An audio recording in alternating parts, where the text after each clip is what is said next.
የሆነ ጊዜ በጣም እየተወራ ነበር እና አርግዘሻል ምናምን እያሉ ግን እርጉዝናውን ሆልድ አድርገዋለች። ሆልድ አድርጌው እኮ ነው። እስቲል እርጉዝ ነኝ።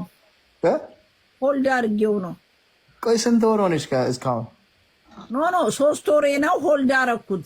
በአሁኑ ታውቃለህ፣ በአንደኛው ሴንቸሪ ሆስፒታል ሄደ ሆልድ ማድረግ ትችላለህ። ለምን ከሰርጉ በኋላ ይሁን ሁሉም ሰው ስላለ ሰርግ ላረግ አይደለ? ከሰርጉ በኋላ ኦን ታረገዋለህ። ልጁ እንዳለ አለ ግን አያድግም። እዛው ስቶፕ አድርገነዋል።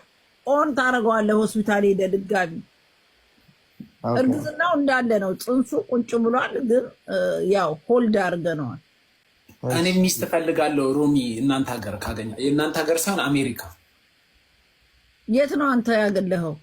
እኔ አሁን ያለሁት ዛንዚባር። ፊቱ ራሱ አያስታውቅም እንዴ? ዛንዚባር ቪዛ ነው ሚስት ነው የምትፈልገው? አሜሪካ ነው ሚስት የምፈልገው? ቪዛ ነው እንዴ የምትፈልገው? ነው ሚስት ነው? መጀመሪያ ቪዛዋን ነው የምፈልገው። ከዛን ከተፋቀርን ከተዋደድን አብረን እንቀጥላለን። እንዲህ ብለህ የምታገባ ሚስት እንደዋለች አያንተም። የዋህ ነገር ነው የዘንድሮ ሴት እኮ ሮሚዬ። ለነገሩ ይልሽ ሮሚዬ፣ አንቺን አይደለም ልሽ ወደ አንቺ እንዳትወስጁ። ግን ከሀገር ውጭ ያሉ ሰዎች እድሜያቸው ስለሄደ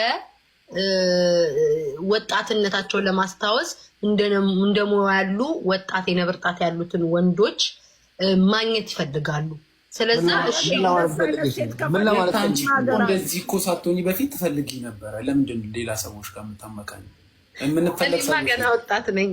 አንድ ትልቅ አይ ከ60 ዓመት በላይ ከ70 ዓመት በላይ ከፈለክ ግን ነጭም አበሻም ላገናኝ እችላለሁ። እድሜያ የቀረውን እድሜያቸውን ከወጣት ጋር አሳልፈው መሞት የሚፈልጉ ለምን አዋቻቱንም አንተ ሞ 70 ዓመት ያለ ሴት ዳይፐር ይቀይር ነው የምትይው ወይ? ኧረ ፈልጉልኝ። 70 ዓመት ግን አልፈልግም። ጂጂ ለምን አልደረው? ወይ ጂጂ በእናት ሄልፕ አድርጋት በእግዚአብሔር ያ አምዳ አጭራ በራ